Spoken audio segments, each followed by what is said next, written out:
السلام عليكم ورحمة الله وبركاته. يا مساء الجمال على كل حبايبنا في كل مكان. النهارده ان شاء الله تعالى لمم لك حوالي 12 سبب دولت اللي بيخلوا الحمام يتوقف عندك عن الانتاج، وكمان بيخلي مشروع الحمام يفشل منك، وكمان بينتج عنده زغاليل ضعيفة. النقطة من مربينا يا جماعة الخير بتعمل الاخطاء ديت. هقول لك الاخطاء دي كلها عشان انت ما تعملهاش، وهقول لك ايه الصح اللي انت تعمله. الفيديو ده يا جماعة الخير مهم جدا، صدقوني. اللي هيتابع الفيديو ده للنهاية صدقوني هو اللي هيستفاد، وهو اللي هيعرف يربي حمام بشكل سليم وشكل صحيح. طيب، اول سبب يا جماعه الخير طبعا حمام السوق. حمام السوق ده الناس اللي بتروح تشتري حمام من السوق، الحمام اللي مفيش حد بيبيع حمام في السوق سليم الا من رحم ربي. بفضل دايما ان انت تشتري حمام من حد تعرفه، بفضل دايما ان انت تشتري حمام من مصدر ثقه. صدقوني يا جماعه الخير الناس اللي بتبيع حمام في السوق ده، الحمام الشغال بالذات، بتكلم على الحمام الشغال. ممكن تشتري شبابات من السوق عادي، ممكن تشتري زغالين من السوق عادي. محدش بيبيع حمام سليم في السوق لو هو شغال هيبيع لك الحمام ده ليه؟ وهو كمان شهر هيجيب ثمنه، يعني لو معاه شغال وبيجيب زغاليل كمان شهر هيجيب ثمنه. فانا هنا بنصحك ان انت ما تشتريش حمام من السوق، وده الموضوع ده مهم جدا عشان ان انت تبدا مشروعك صح. طيب، الحاجه التانيه، وانا بربي حمام لازم ان انا بختار سلاله.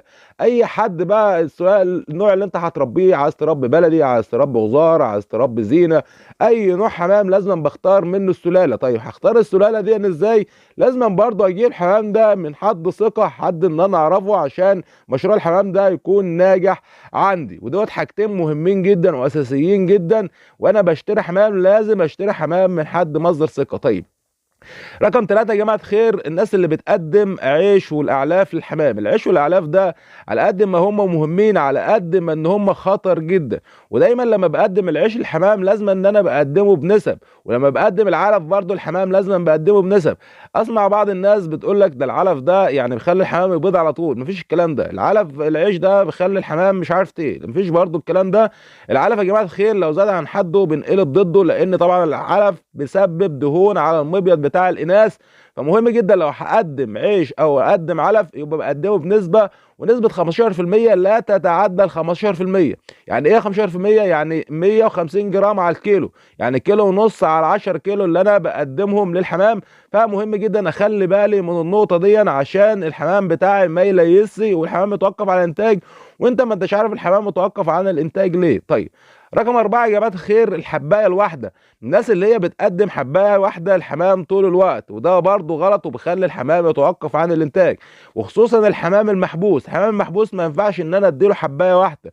لو أنت بتطير الحمام ممكن تديله حباية واحدة مفيش مشكلة، لأن الحبوب اللي هي ناقصاه هيجيبها من الطبيعة. طبعا الحمام الطاير صعب جدا ان هو يقطع بيض، لان الحمام الطاير بياخد كل العناصر اللي هو محتاجها من الطبيعه، زي الفيتامينات واشعه الشمس وزي التحديق واشياء كتير جدا الحمام بيجيبها من الطبيعه. فانت لو حابس حمام بلاش ان انت تحط حبايه واحده، اقل حاجه حط 3 4 انواع من الحبوب. طيب، ايه الحاجة برضو التانية اللي بتخلي بسبب عقم للنتاية؟ خطأ شائع جدا، وخطأ ده قديم جدا عند بعض المربين. يقول لك لو الحمام غايب عندك في الانتاج شوية اكسر الشوكتين او اكسر العظميتين بتوع فتحة المجمع. وده يا جماعة الخير بسبب عقم للنتاية. ما ينفعش ان احنا نكسر الشوكتين دولت مطلقا. سبحان الله، وربنا خليهم لسبب، وربنا خليهم في الطير ده الحكمة. فالعظميتين دولت بيعملوا توازن اصلا للبيضة اول ما بتنزل من فتحة المجمع. فما ينفعش ان انا اكسر العظمتين دولت نهائي، وكمان كسر العظمتين دولت كمان ممكن يسبب عقم للنتايه وتبدا انتهى عطال وما تبيضش نهائي. تمام كده؟ طيب، رقم 6 يا جماعه الخير، طبعا قص الريش او نتف الريش. وده موضوع خطر جدا وبرضه خطا شائع عند بعض المربين. يقول لك لو عايز تعود الحمام على المكان قص الريش بتاعه طلعه بره وحفظه المكان من بره. طبعا الخطا ده يا جماعه الخير معظم الناس بتعمله، يعني مش عايز اقول لك نسبه 90% من المربين بتقص ريش الحمام، وان هي بتنتف ريش الحمام، والطريقتين دولت غلط تماما. لان قص الريش ده يعني او نتف الريش ده بيستهلك الكالسيوم من جسم النوتي، وبيستهلك صحتها في ان هو بدل ما يروح الكالسيوم على عنقود البيض، لا بيروح على تجديد الريش، وبالتالي الحمام ده ما بيبيضش. قص الريش برضه بيخلي الحمام يقعد حوالي 4 شهور، وممكن اعجز ريش الجناح، وريش الجناح ده ما يطلعش. حتى لو طلع الطير بعد كده ما يعرفش يطير بشكل سليم، وممكن يقع وهو بيطير. فبالتالي كده انت خسرت كسرت الطير بتاعك نهائي.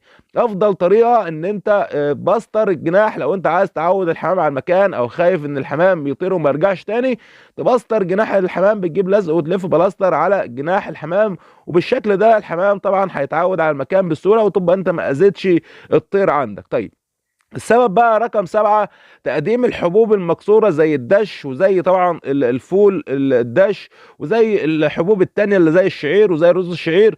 الحبوب ده يا جماعة خير برضو خطأ كبير جدا لما بقدمه والحمام عنده طبعا زغاليل، لان طبعا الحمام الكبير مش هينضر، ولكن الزغاليل هتنضر، لان الحبوب ديت ممكن تسبب ان تخرم معدة الزغلول، فبالتالي الزغلول هيموت منك. والخطأ ده برضو بلاش ان احنا نعمله طول ما في عندنا زغاليل. ما عندناش زغاليل ممكن نقدم اي حبوب عادي، ما عندكش اي مشكله. طيب الخطأ رقم 8 يا جماعه الخير، عدم نظافه المكان. وعدم نظافه المكان ده ممكن يسبب جدري للحمام، وعدم نظافه المكان ده ممكن يسبب بكتيريا واضرار للحمام كتير جدا.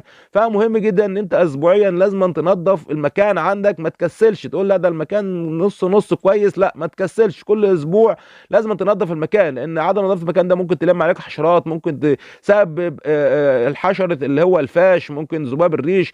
الحشرات يا جماعه الخير بتنتشر عن طريق عدم نظافه المكان، فمهم جدا ان انا انظف المكان بتاعي كل فتره. تمام كده. طيب السبب رقم 9 يا جماعه الخير، عدم تقديم جرعه الديدان.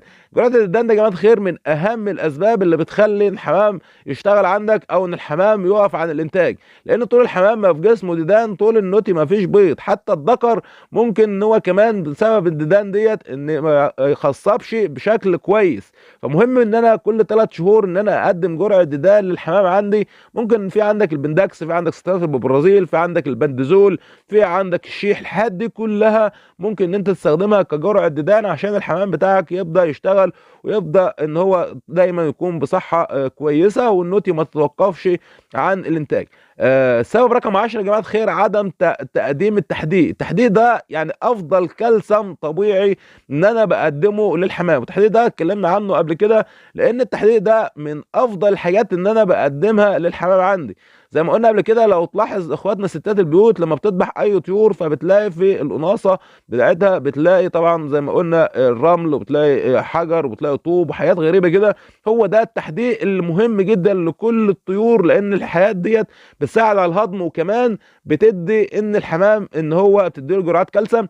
وكمان يا جماعه خير نلاحظ ان الحمام ملهوش سنان، الحاجات ديت بتساعد على الهضم، وخلي كمان الزغاليل صحتها كويسه. فخلطه التحديق مهم جدا ان انا اقدمها للحمام عندي باستمرار. طيب خلطه التحديق دي عباره عن ايه سريعا كده؟ عباره عن كسر طوب ابيض، كسر طوب احمر، رمل، فحم، اي قشر بيض عندك موجود في المنزل، طبعا شويه تراب ارض زراعيه، طبعا بتجمعهم كلك على بعض وبتكسرهم وبتقدمهم للحمام.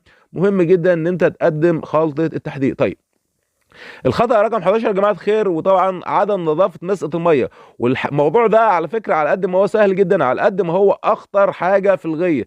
عدم نظافه مسقه الميه ديت تسبب كمان ان الحمام عندك يموت منك، بسبب ان لو في فرد عندك مصاب، او لو في فرد عندك مريض وطبعا اتبرز في الميه ديت او عمل زرق في الميه ديت، فبالتالي ان الحمام هيشرب بعديه، وبالتالي هينقل له امراض. وكمان مزه الميه ديت بتسبب موت الزغاليل. هتقول لي بسبب موت الزغاليل ازاي؟ هقول لك ان المرض الكنكر بيجي عن سبب او تلوث الميه. المرض الكنكر اللي بيقتل الزغاليل في عمر يوم وعمر 2 وعمر 3، ده طبعا بسبب ان مزقه الميه بتاعتك مش نظيفه. فمهم جدا ان انت تنظف مزقه الميه ديت يوميا. طيب سبب بقى رقم 12، وده يعني انا خليته للاخر عشان الناس اللي هي بتكمل معايا الفيديو للنهايه هي طبعا اللي بتستفيد. اكبر خطأ يا جماعه الخير، لو انا بربي حمام بلدي بالذات، لو انا بربي حمام بلدي، الحمام البلدي ده ان انا احبسه. الحمام البلدي يا جماعه الخير المحبوس انتاجه ضعيف جدا. الحمام البلدي المحبوس مش بيجيب انتاج، وحمام البلدي المحبوس كمان الذكوره بتروق البيض باستمرار. فانا هنا عايز انصحك ان انت تعود الحمام على المكان، خصوصا الحمام البلدي، لان الحمام البلدي المحبوس مش بيكسب. الحمام البلدي المحبوس ما بيكسبش. الحمام البلدي المحبوس بتصرف عليه كتير، وكمان مفيش مفيش مكسب. الحمام البلد الطاير لو انت بتصرف على المحبوس 100 جنيه لا هتصرف على الطاير 50 جنيه.